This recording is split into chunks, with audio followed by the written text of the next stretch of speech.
The tale of Balaam and the talking donkey. The rising fear of Moab. The Israelites, having journeyed through the wilderness under the leadership of Moses, were encamped on the plains of Moab across from Jericho. Their presence struck fear into the heart of Balak, son of Zippor, the king of Moab. News had reached him of how the Israelites had defeated the Amorites and how no enemy could stand before them. "They will lick up everything around us," Balak murmured to his advisers, "as an ox licks up the grass of the field." Balak was a king given more to strategy than to strength. Realizing that military might would fail against Israel's God, he sought a different path, one cloaked in shadow, mystery, and spiritual manipulation. He would summon Balaam, a diviner from Pethor near the Euphrates, known far and wide for his spiritual insight and ability to bless or curse with precision. Balak sent elders of Moab and Midian with rewards of divination in their hands. They journeyed across valleys and hills to deliver the king's request. "A people has come out of Egypt. They cover the face of the earth and are settling next to me. Come now, curse this people for me, for they are too mighty.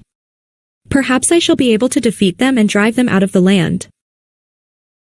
Balaam listened intently and requested the men stay the night while he sought the will of God. God's warning. That night, God came to Balaam and asked, "Who are these men with you?" Balaam replied, explaining Balak's request and promise of reward. But God responded sternly, "You shall not go with them. You shall not curse the people, for they are blessed." In the morning, Balaam arose and told the officials, "Go back to your land, for the Lord has refused to let me go with you." Disappointed, they returned to Balak. But Balak was not a man to be denied. He sent a second delegation, more numerous, more honorable, bearing greater gifts. They came again to Balaam, repeating the request with more fervor. Though God had already spoken, Balaam invited them to stay the night, again seeking God's direction, hoping perhaps for a different answer. That night, God said, "If the men have come to call you, rise and go with them, but only do what I tell you." The angel in the path. The next morning, Balaam saddled his donkey and set out with the princes of Moab. But though God had given mission, he was angered at Balaam's heart, full of greed and self-interest. Balaam's motives were not pure. And so, the angel of the Lord stood in the road as an adversary. Balaam could not see the angel, but his donkey did. First, as they traveled through a vineyard with walls on both sides, the donkey saw the angel standing with a drawn sword. Terrified, she turned aside into a field. Balaam struck her to return to the path. Next, the angel stood in a narrow path where the donkey could not turn left or right. She pressed against the wall, crushing Balaam's foot. He struck her again. Then, the angel stood in a place so narrow there was no room to turn at all. The donkey lay down beneath Balaam. Enraged, Balaam beat her with his staff. And then the miraculous occurred. The donkey speaks. God opened the mouth of the donkey, and she said to Balaam, "What have I done to you, that you have struck me these 3 times?" In his frustration and blindness to the divine, Balaam responded, "Because you have made a fool of me.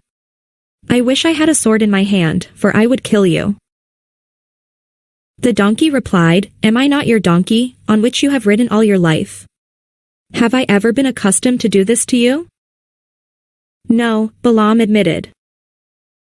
Then God opened Balaam's eyes. He saw the angel of the Lord standing in the way, sword drawn. Balaam fell to the ground in terror.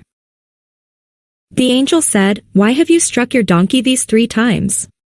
Behold, I have come out to oppose you because your way is perverse before me." The donkey saw me and turned aside. If she had not, I surely would have killed you and let her live. Balaam, trembling, confessed, "I have sinned.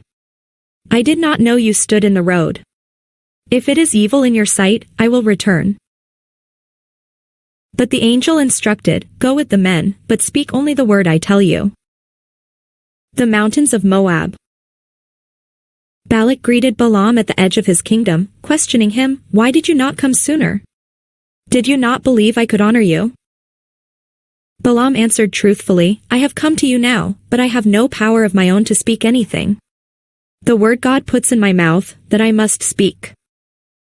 Balak brought Balaam to the high places of Baal, where he could see a portion of the Israelite camp. There, Balaam instructed altars be built, 7 of them, on which sacrifices were made, 7 bulls and 7 rams. Then Balaam went alone to meet God, who put a word in his mouth. Returning to Balak, Balaam pronounced his first oracle. "How can I curse whom God has not cursed? How can I denounce whom the Lord has not denounced? Behold, a people dwelling alone, and not reckoning itself among the nations. Let me die the death of the righteous, and let my end be like his." Balak was furious. "What have you done to me?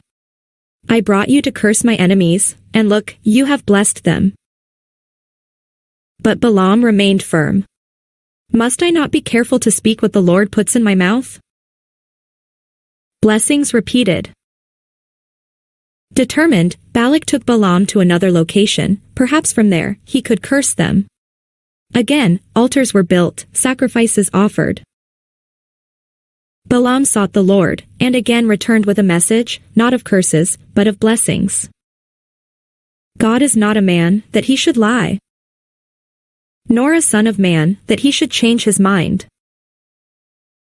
Behold, I have received a command to bless. He has blessed, and I cannot revoke it. The Lord their God is with them, and the shout of a king is among them. Balak was growing desperate. "Do not curse them at all, nor bless them." But Balaam answered, "Did I not tell you? All that the Lord says, that I must do." Still not giving up, Balak tried a third time, taking Balaam to yet another high place. Once again, altars were built, sacrifices offered. But this time, Balaam did not seek omens. Instead, the Spirit of God came upon him. The final oracle. Balaam lifted his eyes and saw Israel encamped, tribe by tribe. The Spirit of God came upon him, and he spoke. "How lovely are your tents, O Jacob! Your dwellings, O Israel! Like valleys they stretch out, like gardens beside a river, like aloes planted, Lord, like cedars beside the waters. Blessed is he who blesses you, and cursed is he who curses you." Balak's anger burned. He clapped his hands together and shouted, "I called you to curse my enemies, and behold, you have blessed them these 3 times. Flee to your place now. I would have honored you greatly, but the Lord has held you back." Balaam replied, "Did I not speak to your messengers? If Balak were to give me his house full of silver and gold, I could not go beyond the word of the Lord." Then Balaam offered one final oracle, a prophecy that stretched far beyond the moment. "A star shall come out of Jacob.